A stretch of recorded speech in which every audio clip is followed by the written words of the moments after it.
La-di-dee, la-di-da. La-di-dee, la-di-da. What's going on, everybody? Okay, wait, stop. Cut. I need to initiate the drill when I'm here.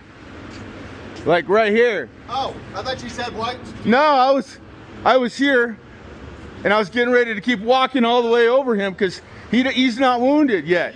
He's not wounded until I hear gunfire. Gotcha. So now I'm shooting, and my right arm gets wounded. Rifle goes down or something like that. What I need to do is I need to use my left hand. Right hand's going to sport. I'm coming down, pinching between my knees, not flagging myself or anybody else. I like to cam my elbow down. That way when recoil happens, it makes my red dot go straight vertical, up and down, right? Now, I'm gonna keep that gun out because it's in my left hand, especially if I have somebody to treat, right? But that's another good drill to practice. So you got the standard cat and soft T tourniquets, a lot of pouches and stuff for them, but then you got these guys here. I really like these guys because they also work on working dogs and they work on children and small statured people as well. So it fits in my pocket, smaller than a pocket knife, and I don't look like a Boy Scout going to camp with my everyday carry. So that's something that I carry. I keep that on me. Your belt will not work. Don't let anybody tell you otherwise. All right, first position shoot I want to practice is kneeling. So let's say I've got a wounded guy. I see I'm gonna this iliac crest here and his femoral artery right there. So I'm gonna go ahead and kneel on that. I'm gonna pull out my firearm. I'm simply going to take my control pair. It's a 4-round drill. Come back out, take those 2 shots. Always tack mag change, so I'm in the habit of it under stress, right? So I'm gonna practice that position shoot. Right, so now what I'm doing, I'm just doing warm-up drills right now. I like to aim at the crosshairs always spread. So all I'm gonna do is when I bring the gun out and I'm saying my support side arm got wounded, then what I'm gonna do is I'm gonna come out, I'm gonna bring this foresight up like I normally would for a 2-handed shoot, but now it's wounded, so I'm simply going to rail my pistol, break my 2 shots, and get those off. As soon as I get those off, I'm gonna come, I like to take out my magazine. Once I get behind cover, put a fresh magazine in there, stow that, and that way I'm off to the races, right? If I didn't mention this before, this is very important that you always start your training iterations with your patients in this position or a position similar. Like I said, no one falls directly on their back unless they are shot right in the head and their central nervous system is shut down, baby. Or they're just drunk as shit and they pass out and fall back on their head. Either way, most people, especially gunshot victims, are going to try to catch themselves when they fall. When they fall, they're going to end up in a position somewhat similar to like this, either a left or right lateral recumbent position, recovery position, also called. So that's like that. This is exactly where I like to start my drills.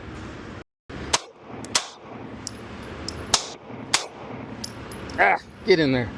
There we go. All right, let's get this guy behind cover. All right. Listen to see if there's anything else going wrong with them, right? I'm gonna write down the time. 9:20. Long sounds. Clear, clear, clear, clear, clear. I got a weak thready radial pulse. I'll keep that, I'll maintain that. No more blood loss. All right, so one of the questions that I get is, can I just bring it up the leg? Yes. One of the things that is not being employed right here is clothing, and the simple reason for that is I keep cutting up and ruining our clothing. So if there's clothing there, I'm gonna completely expose everything. That way I can bring the tourniquet up from the rear. If that's going to save me time, and that's how I practice, that's how I want you to do it. Don't say you're going to do it one way. Don't armchair quarterback yourself. If you're not actually here, you're not actually doing it, then you're not going to do it the way you practiced. Okay, we never rise to the level of the occasion or the level of the emergency we're faced with. We always fall to the level of our training. So now you know exactly what I will do if I have a gunshot wound to an extremity, upper or lower, in a open setting environment. I like to aim at the shoulder line where the head and the shoulders meet. That creates a natural crosshair. So I'll aim right there, and then whether it's, you know, early morning or it's dusk at night and I just see that silhouette, that's an easy visual reference for me. The second thing is, the reason I like to shoot there is if I miss high, you know, I'm hitting in the face. I miss low, I'm hitting down the heart. And more importantly, if I've got limited visibility there, I'm using the color texture between his skin, his flesh, his neck, and whatever clothing he's wearing. So no matter where I am in the world, whatever clothing they're wearing, there's always a color differentiation between, you know, if the guy's wearing a suit, a t-shirt, man jammas, you know, other traditional attire. That color differentiation there is a quick pickup for me to slap my front sight post on, or my red dot. So that's why I like to aim up here. We're not going to be aiming at the X today. Don't do the X. All right, next position I'm shoot is I'm going down. I got hurt. I need to shoot. I'm going to practice my position shoot. Strong-handed. So like I said, I like to aim at the neck area, right? And then I'm also going to, I fell down, retrieve my weapon, and I'm going to shoot both hands. I'm going to shoot both hands and practice that. Tag mag, change my guns, get those plus back up. Look, good thing I'm in the habit of doing that. Otherwise, my next reload would have been a slide lock reload. So these are my warm-up drills when I'm getting ready to do my tactical combat casualty care. The only care I'm willing to provide out here is a tourniquet, right? Because this guy can bleed out in 10 seconds. People will say 30 seconds, but I can show you video of people dying in 10, 12 seconds. Depends on how bad that femoral artery or carotid artery is hit. So having said that, something to keep in mind. I'm gonna get this done out here. That's all I'll do out here because I'm at risk myself. And then I'm gonna pull them behind cover. So today what I'll be using is that tourniquet I showed you. I'm gonna use a cat tourniquet. I also keep this right here is a Dark Angel Medical. Excellent company. The owner is PJ. He makes all my stuff, and I've got either an ankle kit like this. I've also got my blowout bag kits and my gun belt kits and my vehicle kits. All come from Dark Angel Medical. So check them out. I'll try to put a link or something like that for you.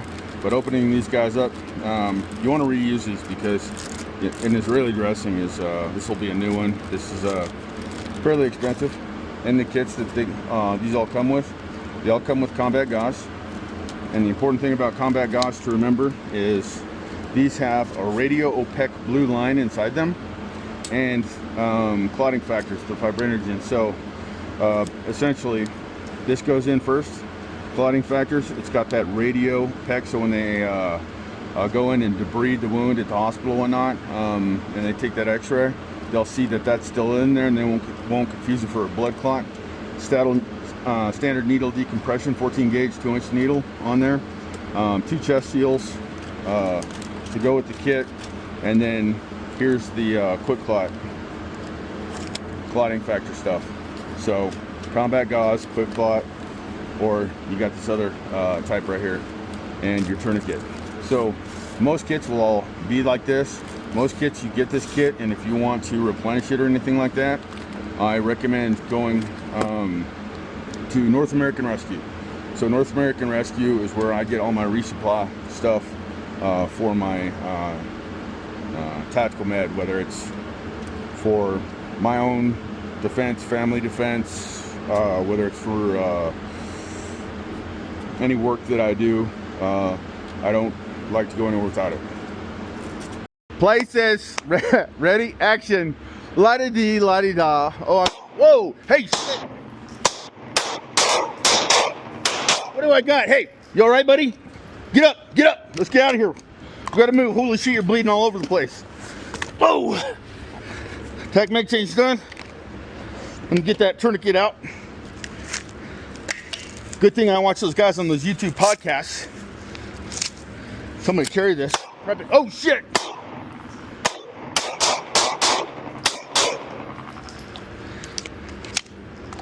Tac mag change, get my gun plus back up again.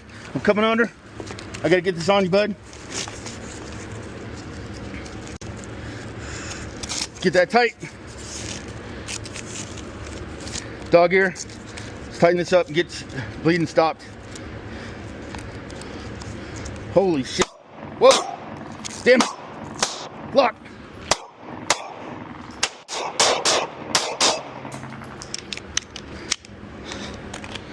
We're making ourselves targets. We gotta get out of here, man. Let's go. What'd you eat? You provide cover. Hey, get over there to the door. Provide cover. Get in that A bag. Get my combat gauze in place. Let me see. Let me clean that up. See what I got. We need to pack this wound. Nope. I'm not putting on rubber gloves right now. And everybody in the operating rooms are cringing and this, that, or the other. But guess what? We don't have the luxury time. Anytime you see these guys popping out, you go ahead and send more lead their way, right? You call 911. Yes. You call 911.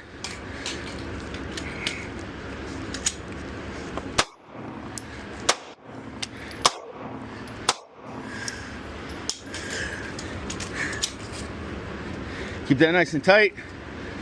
Nice and tight. I like to go above and below before I do my redirect.